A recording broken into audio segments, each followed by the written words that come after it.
ఈరోజు మన ఆఫీస్లో మీకు ఎమర్జెన్సీ ప్రెస్ మీట్ పెట్టడానికి ఇంపార్టెంట్ అంటే ఇండస్ట్రీకి సంబంధించి ఇండస్ట్రీ ఎటుపోతుంది అన్న ఒక సమస్య మనం ఆల్రెడీ గత 2 నెలల నుంచి పడుతున్నాం. ఎందుకంటే exhibitor and distributor and producers అంటే ముగ్గురు మీద నడుస్తుంది ఈ పర్సంటేజ్ విధానం. ఈ పర్సంటేజ్ విధానంలో అసలు ఏంటి సబ్ కమిటీ ఏంటి, ఆ సబ్ కమిటీలో అసలు ప్రాబ్లమ్స్ ఏంటి, అసలు ఎగ్జిబ్యూటర్లకి ఏ విధంగా చేయాలి. ఎందుకంటే పెద్ద రిలీజ్ అయిపోయిన తర్వాత మళ్ళీ నేను ఎందుకు ప్రెస్ మీట్ పెట్టంటే ప్రెస్ మీట్ పెట్టకూడదు, యాక్చువల్గా పెట్టకూడదు. ఎందుకంటే సబ్ కమిటీలో జరిగిన విషయాలు నేను బయటకు చెప్పకూడదు, అది ఆటోమేటిక్గా. కానీ లాస్ట్ టైం కొంతమంది ఎగ్జిబ్యూటర్లు 2 సార్లు ప్రెస్ మీట్ పెట్టారు దాన్ని వైలేషన్ చేసి. ఎందుకంటే ఏదైతే కిందన మళ్ళీ చెప్పారో మీకు ఎవరైతే 4 మాట్లాడతారని చెప్పామో ఆ 4ని తప్పించి కొంతమంది మాట్లాడారు కాబట్టే ఎగ్జిబ్యూటర్లు మాట్లాడారు. కాబట్టి ఇప్పుడు నేను కూడా మాట్లాడాల్సి వస్తుంది తప్ప లేకపోతే నేను అసలు బయట మామూలుగా అయితే ఈ విషయాలన్నీ బయటకు చెప్పకూడదు కూడా. కానీ ఇప్పుడు గత్యంతరం లేని పరిస్థితి. ఈరోజు నిర్మాత అంటే పరిస్థితి ఏంటి, ఎగ్జిబ్యూటర్ అంటే పరిస్థితి ఏంటి, డిస్ట్రిబ్యూటర్ అంటే పరిస్థితి ఏంటి, కొన్ని కారణాలు ఉన్నాయి. ఇప్పుడు నిర్మాత, డిస్ట్రిబ్యూటర్, ఎగ్జిబ్యూటర్, లీజ్ ఓనర్, ఈ లీజ్ ఓనర్స్ వల్ల వస్తున్న అగాధమే ఈ ప్రాబ్లం వస్తుంది. అయితే ఇక్కడ లీజ్ ఓనర్స్ ఎవరున్నారు ఏంటి అని పేర్లు 10 సార్లు మనకు అవసరం లేదు. కానీ నేనేమన్నానంటే ఎగ్జిబ్యూటరు ఇబ్బందుల్లో ఉన్నాడు అనేది సింగిల్ స్క్రీన్స్ ఇబ్బందులు వాస్తవం. దాంట్లో మనం ఏ కోసానా కూడా వాళ్ళని ఇబ్బంది పడుతున్నారు అనేది వాస్తవం. దానివల్ల కొన్ని సినిమాలు కరెక్ట్గా హీరోలు కొన్ని తక్కువ సినిమాలు చేయడం వల్ల, సినిమాలు రన్నింగ్ రాకపోవడం వల్ల, సినిమాలు కొన్ని ఫ్లాప్స్ రావడం వల్ల, కొన్ని సినిమాలు ఇబ్బంది పడడం వల్ల అది ఎగ్జిబ్యూటర్ రన్నింగ్ రావట్లేదు. ఆ రన్ రేటు వల్ల వాళ్ళకి ఇబ్బందులు పడుతున్నారు అనేది ఇది వాస్తవాలు మనం ఒప్పుకోవాలి. అలాగే పండగ సినిమా తర్వాత మళ్ళీ సినిమాలు లేవు, మళ్ళీ రావట్లేదు, మధ్యలో సినిమాలు ఆడట్లేదు, మళ్ళీ పెద్ద ఊపిరిచ్చింది. పెద్ది అనే సినిమా మళ్ళీ ఎగ్జిబ్యూటర్కి ఊపిరిచ్చింది. అయితే సబ్ కమిటీలో ఇక్కడ నిర్మాతలు అందరి అభిప్రాయం కొంతమంది చెప్పలేకపోతున్నారు, కొంతమందికి భయపడుతున్నారు, కొంతమంది లావాదేవీలు ఉన్నాయని బాధపడుతున్నారు, కొంతమంది ఏంటిది ఇలాగా మాకు న్యాయం జరగదా అన్న ఒక ఫీలింగ్లు ఉన్నారు. నేను అన్నదంతా మీకు ఒకటే చెప్తున్నా. ఇక్కడ సబ్ కమిటీలో ఉన్న అభిప్రాయాలు చాలామంది అభిప్రాయాలు అలాగే ఉన్నాయి. ఇది నా అభిప్రాయం, ఇది నా అభిప్రాయం, నిర్మాతల అభిప్రాయం. సురేష్ బాబు గారు కానీ దిల్ రాజు గారు కానీ మాకు వ్యక్తిగతంగా ఏమీ లేవు. సురేష్ బాబు గారు అంటే మాకు గౌరవం ఉంది. సురేష్ బాబు గారు అంటే మాకు ఆయన వ్యక్తిగతంగా మాకు చాలా పరిచయాలు ఉన్నాయి. అయితే సురేష్ బాబు గారు దిల్ రాజు గారి మీద కూడా మాకు వ్యక్తిగతంగా ఏమీ లేవు. ఇష్యూస్ బేస్డ్ మాత్రమే ఉన్నాయి తప్ప ఇష్యూలో మాది ఆయనకు నచ్చకపోవచ్చు, ఆయనది మాకు నచ్చకపోవచ్చు, ఈ విషయాలు తప్ప వ్యక్తిగతంగా లేవు. సురేష్ బాబు గారు is a president and Suresh Babu గారు ఇది already theatre owner and lease owner and producer and distributor. అయితే ఇక్కడ సబ్ కమిటీకి చైర్మన్గా ఆయన వ్యవహరిస్తున్నారు. సబ్ కమిటీకి 4 ఉండాలి అని అనుకున్నాం. 4లో కేఎల్ నారాయణ గారు ఒకరు, అల్లు అరవింద్ గారు ఒకరు, దిల్ రాజు గారు ఒకరు, సురేష్ బాబు గారు ఒకరు. ఇక్కడ సబ్ కమిటీకి నేను ప్రసన్న కుమార్ గారు లేరు అంటే నేను సబ్ కమిటీకి వెళ్ళాను. ఫస్ట్ సబ్ కమిటీలో నన్ను వేస్తే వద్దని చెప్పాను. ఎందుకంటే సబ్ కమిటీ అందరూ మన వాళ్ళే ఉన్నారు, పోరాడే వాళ్ళు ఉన్నారు, గట్టిగా మాట్లాడే వాళ్ళు నిర్మాతల వైపు ఉన్నారు, అందరి వైపు ఉన్నారు. ఓకే, కాకపోతే ఇక్కడ ఎవరో అందరూ అన్నదమ్ములమే కూర్చొని చేసుకోవాల్సిన విషయాలు. అయితే ఇక్కడ ఎంత చూసినా కూడా పర్సంటేజ్ విధానానికి ప్రొడ్యూసర్లో అబ్జెక్షన్ లేదు, డిస్ట్రిబ్యూటర్లకు అబ్జెక్షన్ లేదు. కానీ డిస్ట్రిబ్యూటర్ల వ్యవస్థ రావట్లేదే, డిస్ట్రిబ్యూటర్ల కోసం మాట్లాడట్లేదే. అయితే ఇక్కడ ప్రొడ్యూసర్ వ్యవస్థ కానీ ఎగ్జిబ్యూటర్ వ్యవస్థకి ఇద్దరికి లింక్స్ లేవు. ఇక్కడ డిస్ట్రిబ్యూషన్ వ్యవస్థ ఉంది. ఇక్కడ డిస్ట్రిబ్యూషన్ వ్యవస్థ అనేది ఇంకా ఉంది కాబట్టి ప్రొడ్యూసర్ అండ్ ఎగ్జిబ్యూటర్ ఇద్దరికి డైరెక్ట్ రేపోలేదు.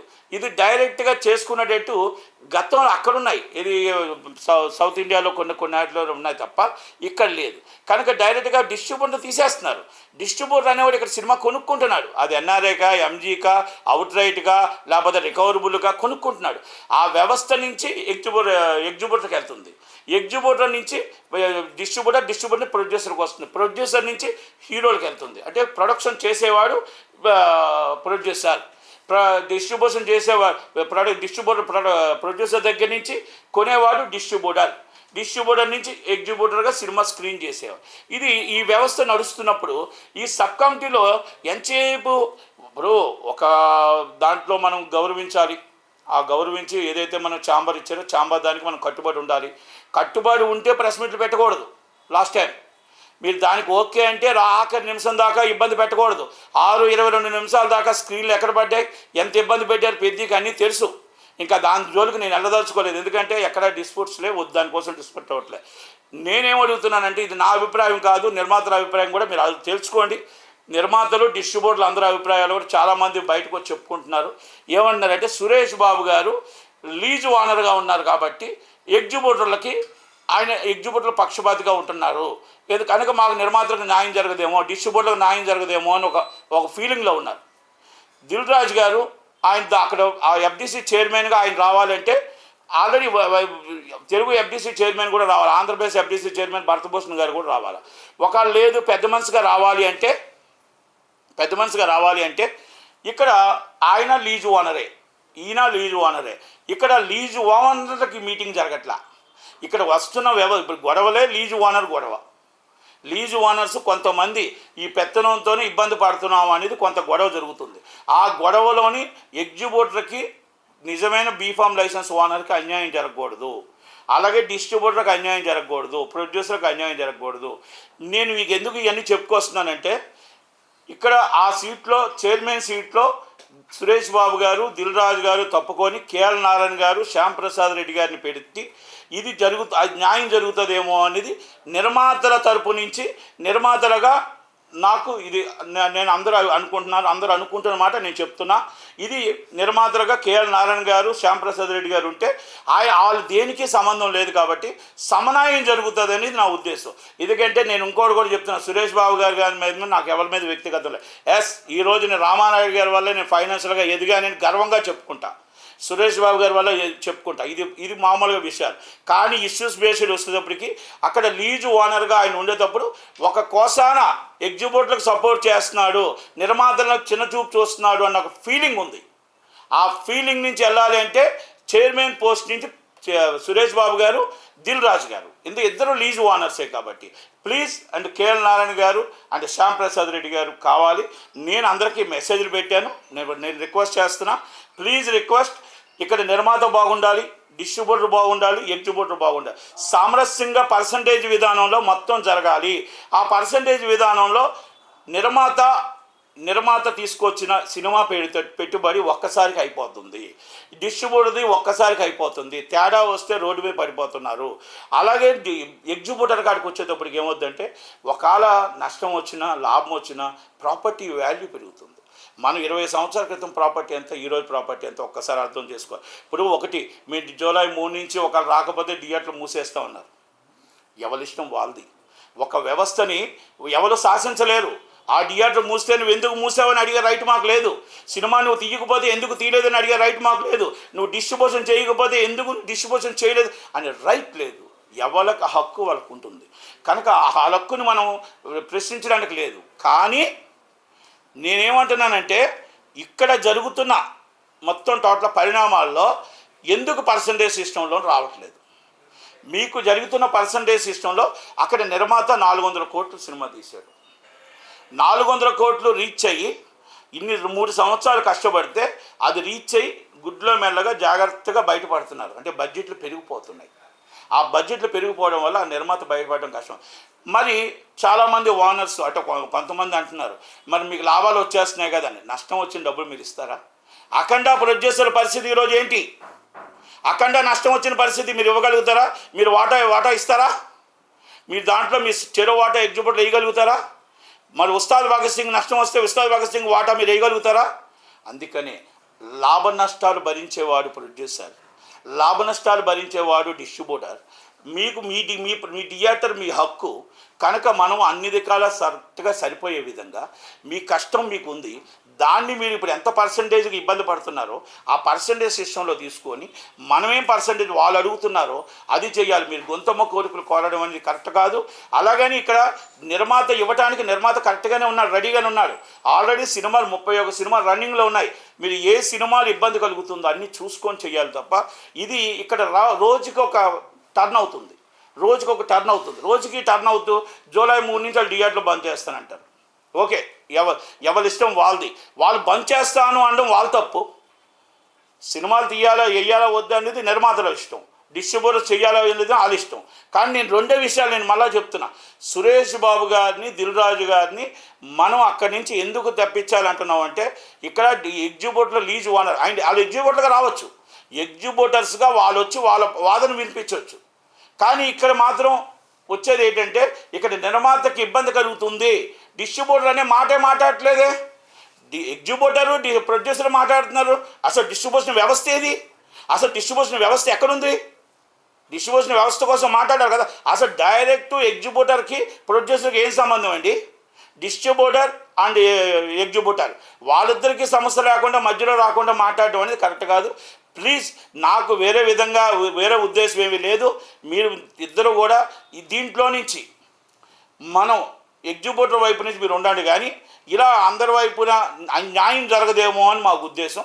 ఇది నా తోటి ప్రొడ్యూసర్లకు కూడా కొంతమంది అసహనంతో ఉన్నారు. వాళ్ళందరూ కూడా మీరు డైరెక్ట్గా చెప్పాలి. మీరు కూడా చెప్పకపోతే కాదండి.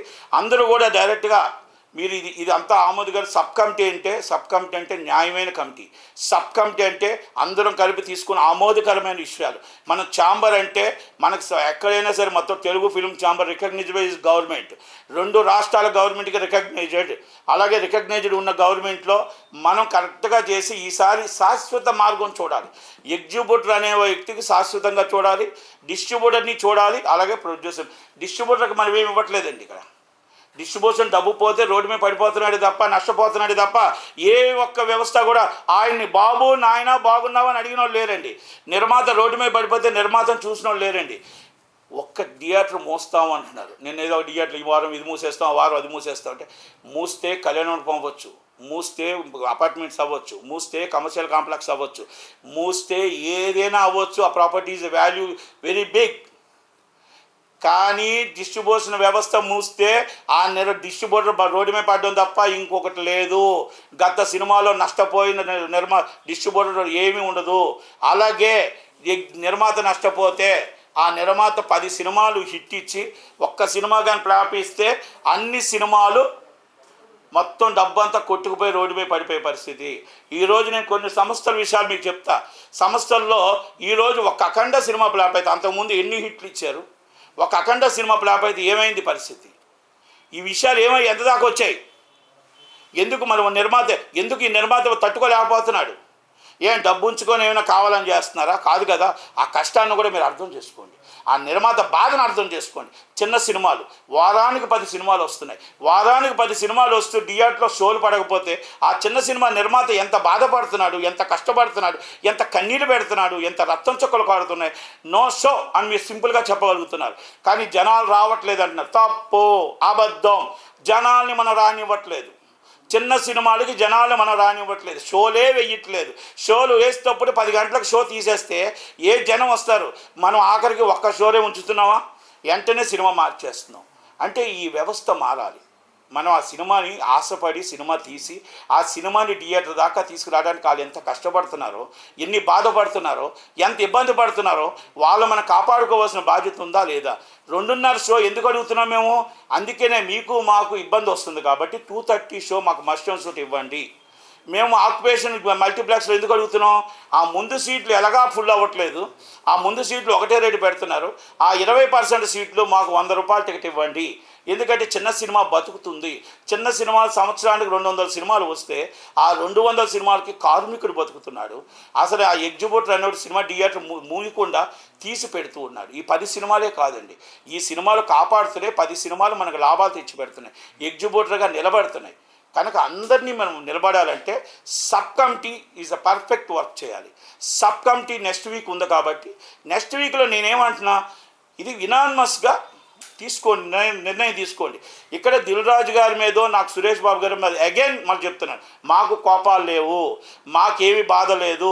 మాకు వ్యక్తిగతంగా ఆయన మాకంటే ఆయన రెస్పెక్ట్, ఇద్దరు రెస్పెక్టే. కాకపోతే ఇష్యూస్ బేస్డ్గా లీజ్ ఓనర్స్ కాబట్టి ఇది లీజ్ ఓనర్ మీటింగ్లు కావు. ఇది లీజ్ ఓనర్లు కొంతమంది ఇబ్బందికరంగా వస్తుంది కాబట్టి ఇవన్నీ సబ్ కమిటీలు వచ్చాయి.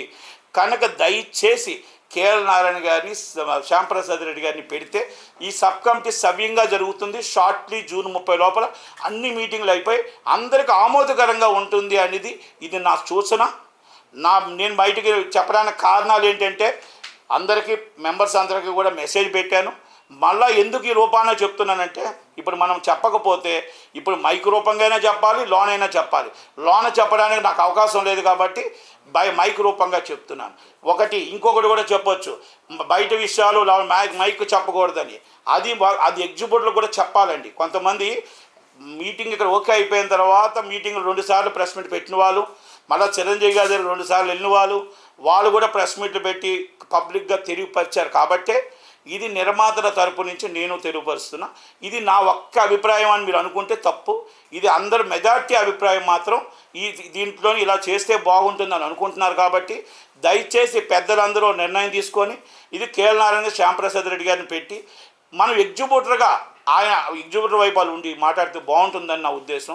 నిర్మాతలు అందరూ కూడా మా చిన్న సినిమా నిర్మాతని, పెద్ద సినిమాని చూసి పర్సంటేజ్ విధానంగా ఎగ్జిక్యూటివ్ వ్యవస్థ దెబ్బతినకుండా, సింగిల్ స్క్రీన్ల వ్యవస్థ దెబ్బతినకుండా, డిస్ట్రిబ్యూషన్ వ్యవస్థ దెబ్బతినకుండా అన్ని నిర్ణయాలు మంచిగా తీసుకొని ఇంకా శాశ్వత మార్గం తీసుకుంటారని అందరికీ నేను రిక్వెస్ట్ చేస్తూ ప్లీజ్ అండ్ ఇలా చేస్తే బాగుంటుంది అనేది మెజార్టీ నిర్ణయం. కాబట్టి ఇది మెజార్టీ తరపునే నేను చెప్తున్నాను. నేను మళ్ళీ మెజార్టీ తరపు చాలామంది అంటారు నట్టికుమార్ ఒక్కడే వస్తాడు కదా ఇంకెవరు రారేంటి అని. ఎస్, లావాదేవీలు ఉండొచ్చు, భయం ఉండొచ్చు.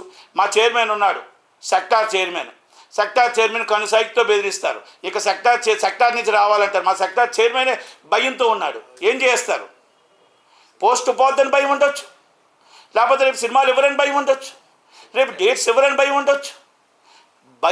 భయం గుప్పుట్లో ఇండస్ట్రీ ఉంది. అది నటికుమార్కి భయం లేదా అంటే చావుకి భయం లేదు, దేనికి భయం లేదు. నాకు సినిమా ఇస్తారు ఇవ్వరని భయం లేదు, వ్యాపారం మానేస్తారని భయం లేదు. దేనికైనా సిద్ధపడే నేను దీనికి వస్తాను తప్ప నేను ఎవరి దగ్గర సలాం చేసుకుంటూ గులాం చేసుకుంటూ బతికే మనిషిని కాదు. కాబట్టి ఉన్నది ఉన్నట్టు మాట్లాడతా. నేను మాట్లాడేది నిజం నిజం నిజం. Thank you very much Natikumar. ఇప్పుడు జూలై 3 అంటే మా ఛాంబర్ కాదు, మా ఛాంబర్ కాదు, అనదర్ ఛాంబర్ వాళ్ళ మనసులో వచ్చి మేము జూలై 3 దాకా టైం అండి, జూలై 3 తర్వాత మేము థియేటర్స్ బంద్ చేస్తామంటే మా వాళ్ళు ఏమన్నారంటే మీ ఇష్టం, మీరు బంద్ చేసుకుని మీ హక్కు ఉంది, మేము సినిమాలు వేయాలా లేదని మా హక్కు ఉంటుంది. Is a right. పర్సంటేజ్ ఇవ్వడానికి ఎవరు అబ్జెక్షన్ చేయట్లేదు. కాకపోతే పర్సంటేజ్ సిస్టమ్ అనేది ఏ విధంగా ఇవ్వాలి, ఎలాగివ్వాలి, నో పేర్లు మనకు అవసరం లేదండి. ఎందుకంటే మా తెలుగు ఫిలిం ఛాంబర్ కోసం మాట్లాడతాం అంతే, ఇంక వేరే ఛాంబర్ కోసం మనకు అవసరం లేదు. వాళ్ళు పెట్టుకుంటే వాళ్ళు ప్రెస్ మీట్ పెట్టుకోవచ్చు. మాకు ఎందుకంటే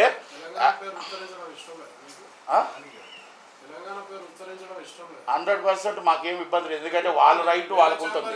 నో ఈజ్ ద రైట్, వాళ్ళ రైట్ వాళ్ళకు ఉంటుంది. నా రైట్ నాకు ఉంటుంది. అలాగే వాళ్ళ రైట్ వాళ్ళకు ఉంటుంది. తప్పులేదు దాంట్లో. నేనేమంటున్నానంటే వాళ్ళు జూలై 3వ తారీఖు నాడు మాకు అవ్వకపోతే అనేది వాళ్ళ రైట్. అది ఇప్పుడు నిర్మాతలు సినిమా చెయ్యాలా వద్దా, రిలీజ్ చేయాలా వద్దా నిర్మాతలు ఇష్టం, డిస్ట్రిబ్యూషన్ చెయ్యాలా వద్దనేది డిస్ట్రిబ్యూటర్లు ఇష్టం. అయితే ఇక్కడ ఏంటంటే నిర్మాతలు పర్సంటేజ్ సిస్టమ్ ఇవ్వనంటే బాధపడాలి.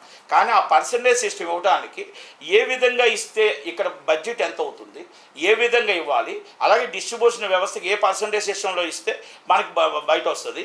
అలాగే ఎగ్జిక్యూటివ్ కూడా ఇప్పుడు వస్తున్న అమౌంట్ బట్టి ఇప్పుడు పెద్ద వచ్చింది రికార్డు. పెద్ద ఒక దాంట్లో 50 లక్షలు వచ్చింది. మనం 7,30,000 రెంట్ ఇస్తున్నాం. 50,000కి 7 లక్షల రూపాయలకి ఎంత పర్సంటేజ్ పెట్టాలి? ఒక 2 లక్షలు పెరిగితే సరిపోతుందా, ఒక 1,50,000 పెరిగితే సరిపోద్దా, 3 లక్షలు పెరిగితే సరిపోద్దా చూస్తాం. కానీ ఒక 50 లక్షలు 25 లక్షలు కావాలంటే ఇవ్వం కదా. ఇప్పుడు ఆలోచన మనం పెట్టుకోవాలి. ఎగ్జిక్యూటివ్లు కూడా ఆలోచన ఏంటి, మనం 50 లక్షల రూపాయలు ఇప్పుడు కలెక్ట్ చేసిన దానికి 7,30 రెంట్ ఇచ్చాం. ఆ 7,30 రెంట్ని మనం ఎలాగలుగుతాం? మీరు డబల్ అడగవచ్చు, డబల్లో దాంట్లో తగ్గించి అడగవచ్చు. కానీ ఎంటైర్ మొత్తం 200% 50% అడిగితే కాదు కదా.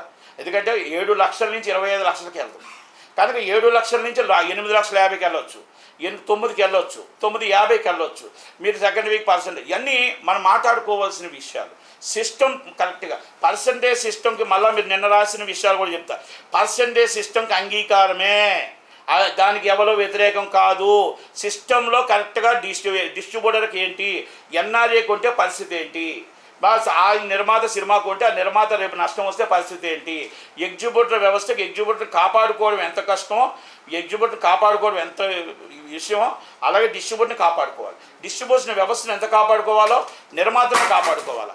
ఎందుకు నిర్మాతలు కాపాడుకోవాలంటే నిర్మాతలు కాపాడుకోకపోతే రేపు సినిమాలు అనేది రేపు రాకపోతే, డిస్ట్రిబ్యూషన్ వ్యవస్థ లేకపోతే రేపు ఎగ్జిబ్యూటర్ వ్యవస్థ ఉంటుందా? తీసేవాడే లేకపోతే చూసేవాడే ఎక్కడ ఉంటాడు? చాలామంది అనవచ్చు మేము థియేటర్ మూసేస్తుంటే ఓటీటీలు పెరిగాయి, ఏటీటీలు పెరిగాయి.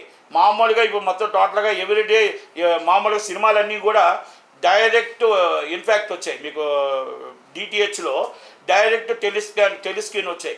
ఇప్పుడు కొన్ని మార్పులు అటు రాకూడదు. రాకుండా ఆ మార్పులు రాకుండా సింగిల్ స్క్రీన్ వ్యవస్థ ఉండాలి, మల్టీప్లెక్స్ వ్యవస్థ ఉండాలి, అలాగే ప్రొడ్యూసర్ వ్యవస్థ కూడా ఉండాలి.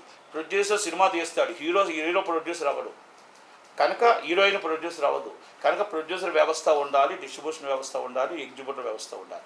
అది కూర్చొని మాట్లాడుకొని చక్కగా ఆ దాంట్లో లీజు ఓనర్లకు సంబంధం ఏంటి? లీజు ఓనర్లు దాన్ని పెత్తనం చేయకూడదని మా ఉద్దేశం. అంతకని మేమేం మాట్లాడలేదు. ఎగ్జిబ్యూటర్ బీఫామ్ లైసెన్స్ ఓనర్కి మేము దండం పెడతాం, స్వాగతిస్తాం.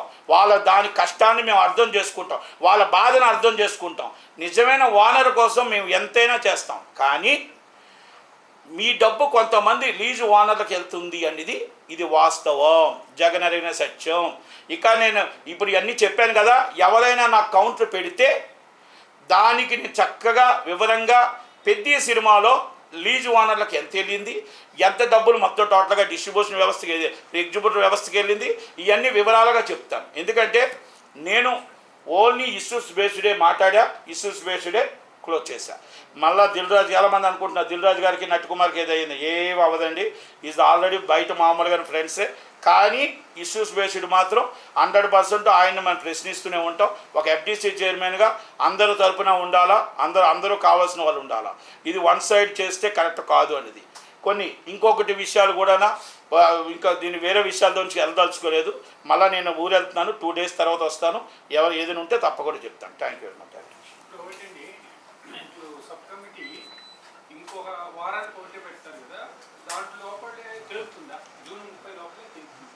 అది తేలాలనండి. అది జూన్ 30 లోపల తేలటం ఏం లేదండి. నేను ఇప్పుడు ఇందాక మీకు ఒక వివరంగా ఒకటి చెప్పా. 7,30,000ని 25,00,000 చేయాలా, 7,30,000ని 10,00,000 లోపు చేయాలా అనేది అది ఆమోదకరమైన విషయం అయితే అక్కడ నిర్మాత హ్యాపీ అవుతాడు, డిస్ట్రిబ్యూటర్ హ్యాపీ అవుతాడు, అందరూ హ్యాపీ అవుతారు. రాత్రే మీకు 7,00,000ని 25,00,000 చేయాలంటే అవ్వదు. అది ఎగ్జిబ్యూటర్ కూడా ఆలోచించాలా, డిస్ట్రిబ్యూటర్ ప్రొడ్యూసర్ కూడా ఆలోచించాలి. అంటే ఆమోదకరమైన చేయాలి. కానీ ఎందుకంటే వాళ్ళందరూ 100 కోట్ల బడ్జెట్ పెట్టి ఉన్నారు, అలాగే డిస్ట్రిబ్యూటర్ కూడా కొని ఉన్నాడు. ఇవన్నీ కూడా మనం ఆలోచించి నిర్ణయం తీసుకోవాలి. మన ఎగ్జిబ్యూటర్ వ్యవస్థ నిలబడాలంటే మనం ఒక్క రాత్రి పెరగదు కదా. ఇప్పుడు నూనె ఉందండి, నూనె 100 రూపాయలండి. నూనె రాత్రి 1,000 రూపాయలు చేస్తే అవుతుందా? కొంటారా? బియ్యం 100 రూపాయలు ఉన్నాయి, 500 రూపాయలు చేద్దాం, కొంటారా? అంటే ఏది ఎంత ఉందో అలాగే అప్పుడు అక్కడ కూడా ఇచ్చిన రెంట్ ఎంత, దాన్ని ఎంత పర్సంటేజ్ పెంచాలా, ఆ పర్సంటేజ్ సిస్టంలో ఏ విధంగా వెళ్తే బాగుంటుందనేది ఆలోచిస్తారు. ఇది అందరూ కూడా పెద్ద మనసుతో ఆలోచించాలి. ఇక్కడ ఎవరికో కావాలనో ఇంకోటో కాదు. ఇది నేను సురేష్ బాబు గారిని, నేను దిల్రాజు గారిని టార్గెట్ చేయలేదు. కానీ ఇద్దరు ఎందుకంటే లీజు ఓనర్లుగా ఉన్నారు కాబట్టి ఇది ఇక్కడ న్యాయం జరగదు అనేది అనుమానం. చాలామంది చెప్పకపోవచ్చు, నేను చెప్పాను. Thank you very much. Thank you.